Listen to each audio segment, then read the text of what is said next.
Facts को जानोगे जिसको आप सुन के कहोगे व्हाट। फैक्ट नंबर 17, नासा का एक सैटर्न वी करके एक लॉन्च व्हीकल है। इसे आज तक का मोस्ट टॉलेस्ट, हेवीएस्ट और most powerful rocket ever phloem माना जाता है। आप इसके इमेज में देख सकते हो कि नीचे जो इंसान खड़ा है उससे कितना ज्यादा बड़ा है ये रॉकेट। क्योंकि टिपिकल जो रॉकेट्स होते हैं वो बड़े होते हैं, बहुत बड़े होते हैं, लेकिन इतने बड़े नहीं होते जितना ये सैटर्न वी है, Saturn 5। Fact number 16, Rubik's cube को तो आपने देखा ही होगा। ये क्यूब जो है वर्ल्ड के सबसे फेमस चीजों में से एक है। पर क्या आपको पता है कि चाइना में नीना मॉल में वर्ल्ड का सबसे बड़ा रूबिक्स क्यूब मौजूद है एंड इसका Guinness book of world record page भी है। और ये वर्ल्ड का सबसे बड़ा रियल रूबिक्स क्यूब है जो ऐसे घूमता भी है।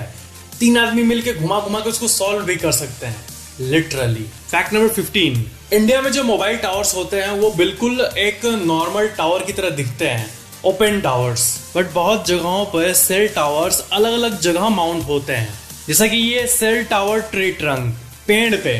कई रेगिस्तान जैसी जगहों पर कैक्टस पे टावर्स लगे होते हैं। फैक्ट नंबर 14, साल 1895 में कैक्टस का एक पिक लिया गया था, जायगेंटिक कैक्टस का, और ये आज तक का पूरे धरती का सबसे बड़ा कैक्टस पेड़ है। ये फोटो साल 1895 का है और आप देख सकते हो कि ये कितना ह्यूज है। ये एक बहुत ही हिस्टोरिकल पिक्चर है एंड ये सबसे बड़े कैप्चर्ड फोटोज में से एक है। फैक्ट नंबर 13, माउंट किलिमंजारो में एक बहुत ही यूनिक प्री हिस्टोरिक प्लांट पाया जाता है और ये लिटरली एक मूवी के सीन की तरह दिखता है। आप देख सकते हो कि ये कैसा नियॉन कलर का पेड़ है जो कि यूनिकली माउंट किलिमंजारो में ही पाया जाता है। इस लोकेशन पे डेंड्रोसेंसियो नाम है इस पेड़ का। फैक्ट नंबर 12, जिस तरह अर्थ पे तूफान आता है उसी तरह स्पेस में भी तूफान आता है। स्पेस में तो हवा नहीं है तो तूफान कैसे आएगा? तो सोलर फ्लेयर्स होते हैं, आप सुने ही होंगे। सन जो है, सूरज, उससे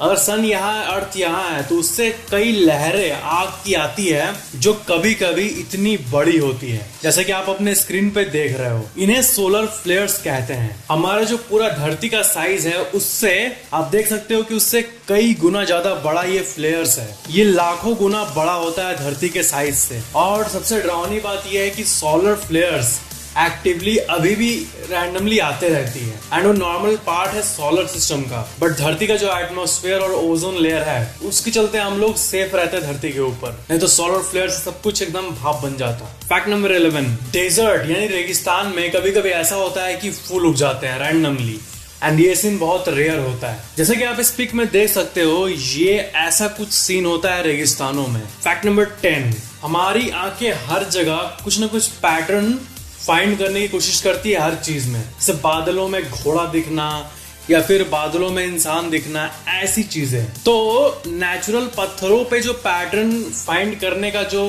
एक हमारा प्रॉपर्टी है, ये एंशिएंट टाइम से है एंड आप उनमें से सबसे ऑब्वियस एग्जांपल में से एक देख सकते हो। ये एक रॉक है जो कि इंसान की तरह दिख रहा है। फैक्ट नंबर 9, न्यूयॉर्क सिटी में जो यूनाइटेड नेशंस का हेडक्वार्टर है वहां पे एक नॉटेड गन का स्कल्पचर मौजूद है जो कि हमें नॉन वायलेंस यानी अहिंसा का संकेत देता है। ये दुनिया के सबसे अमेजिंग स्कल्पचर्स में से एक है। ये हमें संकेत देता है कि बंद करो गन का ये वायलेंस, और उसको बांध दिया है। That's really amazing. बंद करो गन्स, बंद करो हिंसा। फैक्ट नंबर 8, इस दुनिया में कई फोटोज बहुत रेयर और बहुत स्पेशल होती है। तो ये देखो Albert Einstein and Charlie Chaplin का एक बहुत ही रेयर फोटो। इन दोनों व्यक्ति को सदी का 2 सबसे महान लोग माना जाता है, जो कि आप अपने स्क्रीन पर देख रहे हो। चार्ली चैपलिन विदाउट मेकअप बहुत अलग दिखते हैं। ये दोनों साल 1931 के एक मूवी का प्रीमियर देखने आए थे जिसका नाम है सिटी लाइट्स, और ये दुनिया के सबसे रेयर फोटोज में से एक है। क्रिप्टो करेंसी की दुनिया में आपने तो देखा ही होगा कि कितने बड़े बड़े कंपनीज और कितने बड़े लोग इन्वेस्ट कर रहे हैं बिटकॉइन में, और यही डिजिटल करेंसी का फ्यूचर होने वाला है। इनफैक्ट अभी के समय में जितने भी इन्वेस्टमेंट ऑप्शंस हैं उसमें से आजकल के लोग बहुत ही ज्यादा मात्रा में क्रिप्टो में इन्वेस्ट कर रहे हैं। आप लोग में से बहुत लोग क्रिप्टो करेंसी में इन्वेस्ट करना चाहते होंगे, बट आपको कुछ चीजें कॉम्प्लेक्स लगती हो। तो अब आते हैं अपने नेक्स्ट फैक्ट पे। फैक्ट नंबर 7, बोबैब ट्री नाम का एक पेड़ होता है और आप उसे अपने स्क्रीन पे देख सकते हो। इधर नीचे आप इंसानों को भी देख सकते हो और कंपैरेटिवली इसके ह्यूज साइज को भी देख सकते हो। इस ट्री का ऐसा लगता है पेट निकला हुआ है। ये दुनिया के सबसे अमेजिंग लुकिंग ट्रीज में से एक है, क्योंकि इसका स्टेम बहुत ही यूनिक लुकिंग होता है। बोबैब ट्रीज तो नॉर्मली ऐसे दिखते हैं, बट इसमें से कुछ यूनिक एंड क्यूट मोटके हो जाते हैं। फैक्ट नंबर 6, एक्चुअली पता है सिंप्लिसिटी इज द बेस्ट। आप देखो जितने भी बड़ी कंपनीज के लोगो थे वो पहले कैसे थे और अब कैसे हो रहे हैं, और आप इनको कंपेयर कर सकते हो। जितने भी सक्सेसफुल लोग हैं वो लोग सब कोई सिंप्लिसिटी पे बिलीव करते हैं। तो आप इन कंपनीज के लोगों को देख सकते हो कि जैसे जैसे वक्त बीता लोगोज सिंपल होता गया, क्योंकि सिंपल चीजें ही आंखों को अच्छी लगती है और ज्यादा कंफ्यूज नहीं करती है। एंड वर्ल्ड सिंप्लिसिटी की तरफ ही आगे बढ़ रहा है, क्योंकि ये कंफ्यूजिंग नहीं होती है, बिल्कुल मेरे एक्सप्लेनेशन के तरीके की तरह, है ना।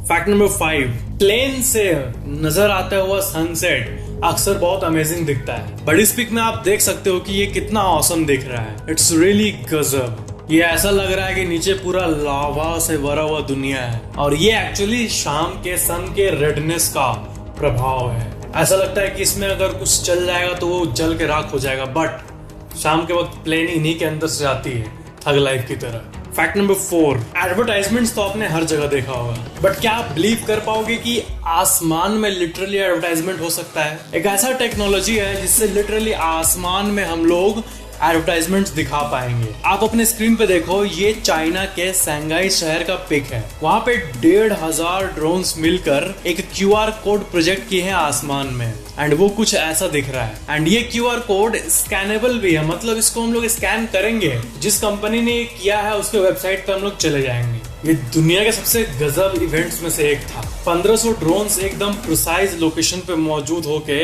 एक ऐसा आसमान में QR कोड बना है जो कि फुल्ली नॉर्मली स्कैनेबल हो। डेट्स गजब। अब से कुछ साल बाद, कुछ 50-40 साल बाद आप कार या बाइक पे ट्रैवल कर रहे होगे और आपको आसमान में हर जगह एडवर्टाइजमेंट्स देखने मिल रहा होगा। फैक्ट नंबर 3, एक ऐसी फिश होती है जो कि जब पानी के अंदर होती है तब वो ऐसी दिखती है, एंड जब पानी के बाहर आती है तब ऐसी दिखने लगती है। इसको कहते हैं ब्लॉब फिश, BLOB फिश। समुद्र के डीप इनसाइड वो बहुत प्रेशर में रहती है। वाटर का वेट उनके बॉडी पे आता है प्रेशर, एंड उतना ही प्रेशर में रहने के लिए ये जीव बने हैं नेचुरली। इनका बॉडी उतना ही प्रेशर सहने के लिए बना है। तो जब ये बाहर आती है तब इनका बॉडी पूरा प्रेशर नहीं रहता है ना, इनका नेचुरल स्टेट है ही नहीं बाहर, इसलिए ये ऐसे हो जाते हैं, कुछ ऐसे दिखने लगते हैं पानी के बाहर। फैक्ट नंबर 2, कैमरा लेंस जो होता है वो बहुत महंगे होते हैं, आपको पता ही होगा।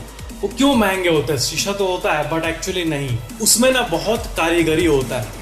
लाइट कहां से कहां रिफ्लेक्ट करे, कैसा लेंस जो बनता है वो बहुत कारीगरी होता है उसके अंदर। आप लेंस के इनसाइड का पिक देखो, ये इतना कॉम्प्लिकेटेड होता है और ये माइक्रोस्कोपिक लेवल पे बनाया जाता है, और इसलिए वो इतना महंगा होता है। एंड कैमराज इसलिए इतने महंगे होते हैं। इसका इंटरनल स्ट्रक्चर बहुत ही ज्यादा कॉम्प्लेक्स होता है, एंड यही रीजन है इसके कीमत का। फैक्ट नंबर 1, क्या मछलियां सोती है? आप बाकी एनिमल्स को सोते हुए जरूर देखे होंगे, बट क्या आपने कभी फिश को सोते हुए देखा है? तो आंसर ये है कि ये डिपेंड करता है मछलियों पे, कौन सी मछली है। डॉल्फिन्स की बात करें तो उनमें एक ऐसा स्पेशल प्रॉपर्टी होता है कि उनका आधा दिमाग सोता है एंड आधा जगह रहता है, और दिमाग का जो पार्ट जगह रहता है वो उसको मूवमेंट कराता है, ऊपर से नीचे छलांग लगाना ये सब, एंड दिमाग का जो पार्ट सोता है वो रेस्ट करता है, एंड ऐसे ही चलते रहता है कुछ आवर्स तक, और कुछ आवर ये सोता है और कुछ आवर वो सोता है। यह अलग ही क्रीचर है, मीन्स ऐसा साइकिल में सोता है